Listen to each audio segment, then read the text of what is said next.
Josh Drinkwater here. How did you find your debut against Bradford on Sunday? Yeah, mate, it wasn't too bad. It was obviously a lot different.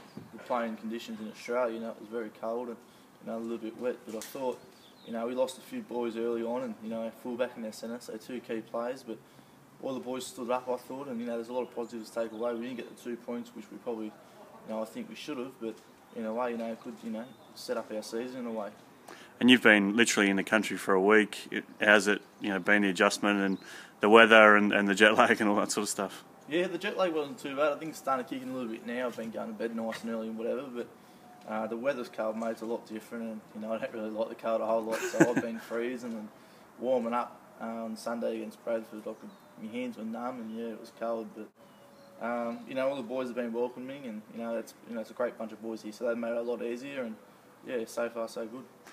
And obviously last season was a tough one for you. I mean, massive highs. You made your first grade debut in the NRL for the Dragons, then went down to New South Wales Cup, and then sort of below that, obviously come over here and just looking to play some good footy, I imagine. Yeah, obviously last year was a little bit of a roller coaster. As you said, I made my NRL debut in round 5, and then went, obviously played a bit of bad footy, and got dropped back to the local league, and then ended coming up and finishing the season in first grade. So that was my goal once I got dropped, and whatever, to make sure I finish the year in first grade, which I did. And now I'm over here. I just want to play as many Super Leagues as I can this year, and we'll just see what happens after this season. And just on your background, I mean, you were at Manly in the under-20s, and then moved over to the Dragons, I guess. At Manly, you got Cherry Evans and 4 on there, so always tough to get a spot in there. Yeah, definitely. I would have loved to stay at Manly. I love the club and I love the area, but when you got probably the best 2 halves in the world, it's you're not really going to get a chance there. So I had to look for an opportunity, and I was lucky enough the Dragons handed me one, and I enjoyed my time down there. Obviously I learned a fair bit, and I made my NRL debut with them, so they always hold a special place in my heart and whatever. But I'm happy to be at the London Broncos now. I'm in the Super League, and I'll be playing week in, week out, quality football. So that's one thing I'm really looking forward to.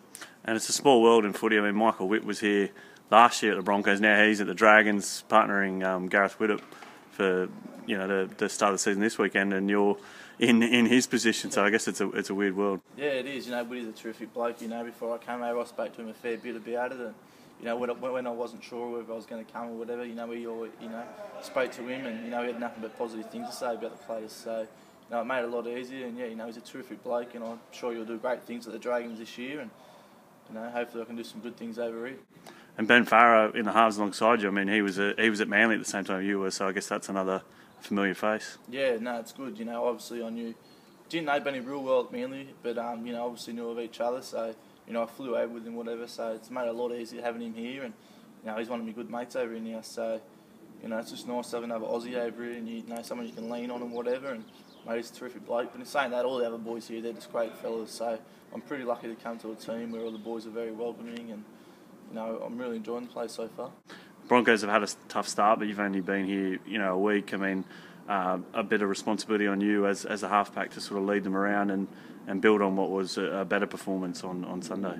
Yeah, definitely. Obviously their first couple of weeks, they got touched up a bit, but I suppose it's a little bit like back at my Manly days in the 20s there. We didn't have the strongest squad and whatever, and I enjoyed taking the leadership role and taking responsibility of the team. So that's one of the reasons I did come over. I like to run a team and be in charge, and Tony gave me that opportunity. So I don't think the boys are too bad. I think there's some quality players in our squad. I think we've just got to gel as a team, and we've got a couple more Aussies coming over. Tilavay's coming over in the next couple of weeks. He's going to be massive for us. Another quality players, played NRL experience, so we'll chuck him in the pack, and mate, I think we'll surprise a few teams this year. And another Dragons teammate for you as well. Yeah, Till. Yeah, that's right. Obviously I was pretty close to Till's actually down at the Dragons and whatever. So we formed a pretty strong friendship, and another bloke I spoke to before I moved over here. So the sooner he gets here, the better off it'll be for the club, and he'll probably take a real leadership role in this group with such a young squad, and he's very experienced and a very smart player, so he'll be massive for us. Thanks, Josh, for your time. No worries, mate.